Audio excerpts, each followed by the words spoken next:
There are places you visit, and then there are places you fall into. This place is Innsbruck, a city in Austria.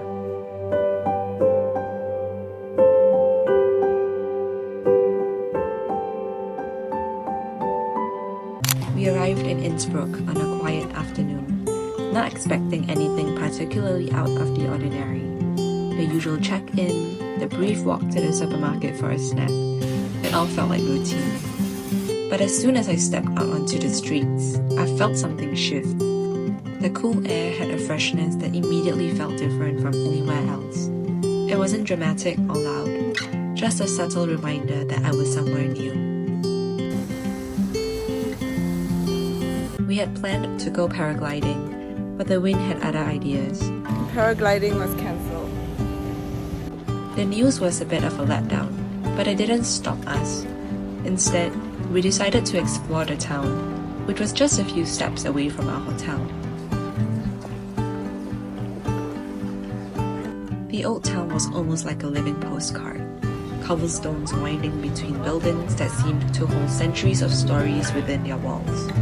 The street was calm, the afternoon sun casting long shadows on the street, and I could feel the town's rhythm. Slower than what I was used to, but peaceful in a way that invited me to stay. We paused at Kroll's for apple strudel. It was the kind of place that felt tucked away from the rush of the world. The moment I cut into the pastry, the warm, sweet scent of cinnamon filled the air. The strudel had just the right balance of softness and crunch, with layers of flaky pastry giving way to a spiced apple filling that was neither too sweet nor too tart. It wasn't just a snack. It was a quiet indulgence, something simple yet satisfying that felt like it belonged to the moment. I couldn't help but slow down, savoring the flavors and the stillness of the space around us. We continued our walk through the town and found our way to the Cathedral. There was a stillness there that made everything else fade away, and for a moment I was lost in the designs, the soft echoes, the simplicity of being present. It wasn't the kind of place that demanded attention, but rather invited a quiet reflection.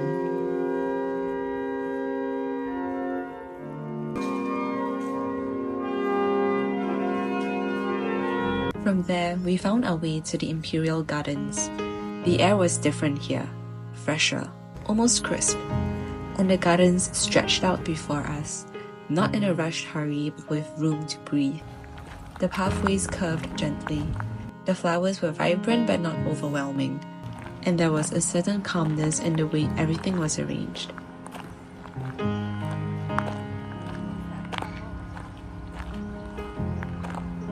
We then took a bus to Swarovski Kristallwelten, but the space itself was surprisingly calming. There was a quiet stillness, almost like time slowed down. And then there was this space statue with crystal eyes, kind of unsettling at first, but I suppose there's something oddly fascinating about it. It reminded me that beauty can sometimes be found in the unexpected or in things that catch you off guard.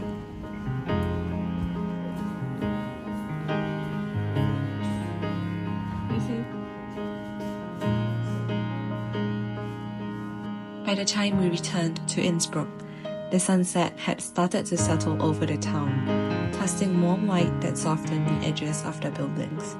It was the kind of sunset that made you pause for a moment, feeling like the day was wrapped up gently, without hurry.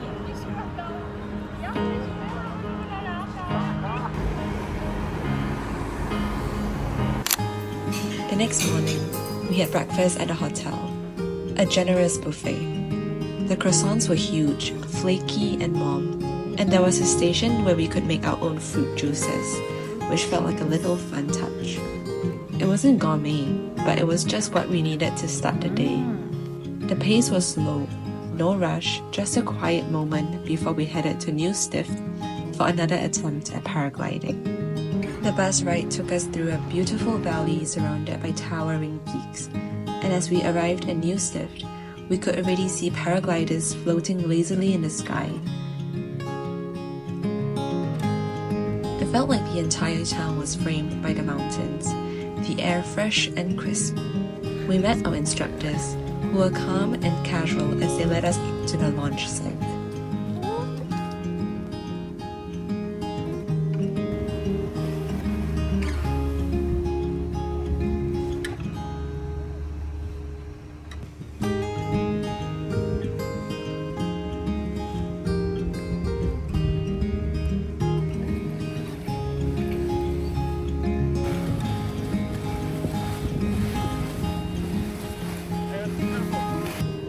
We got all suited up, strapping ourselves into the harnesses, feeling the weight of the gear, and listening to the instructors give their quick briefing. They seemed easygoing, but you could tell they'd done this for 1,000 times.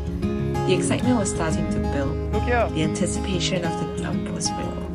But then, as if on cue, the wind suddenly changed direction. It went from a gentle breeze to a gusty, unpredictable mist. It wasn't safe to launch anymore. There was a brief pause, a moment of disappointment, but it passed quickly. It was easy to let go of the idea that things had to go according to plan. Couldn't fly. Instead, we returned to Innsbruck and enjoyed a leisurely lunch at Schmankerl. Two of this and goulash. The schnitzel was crisp and tender, a perfect balance of flavors. The beef stew was rich and hearty. It wasn't about the grandeur of the meal, it was the comfort it brought in the moment, a small, grounding experience.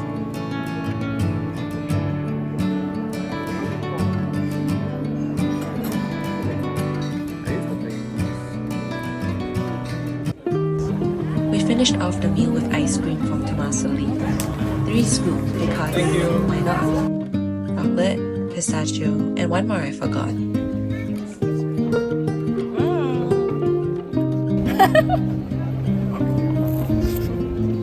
The afternoon stretched out before us, and we decided to take one more slow walk around the town. Holiday. Holiday. The streets, now familiar, felt like they were drawing me in rather than pulling me forward. I took the time to notice small things, details I hadn't seen before, like the way the sunlight hit the buildings at different angles, but a quiet hum of people enjoying their day. There's something about this town that makes you want to linger, to let the moment stretch out a little longer. Innsbruck wasn't a place that needed to impress with grand gestures. It was the kind of place that invited you to notice the quiet moments, the little things that make life feel a little fuller. In just 2 days, I realized I'd fallen in love. Not with one specific thing, but with the whole feeling of being there. It was the simplicity of it all that stayed with me.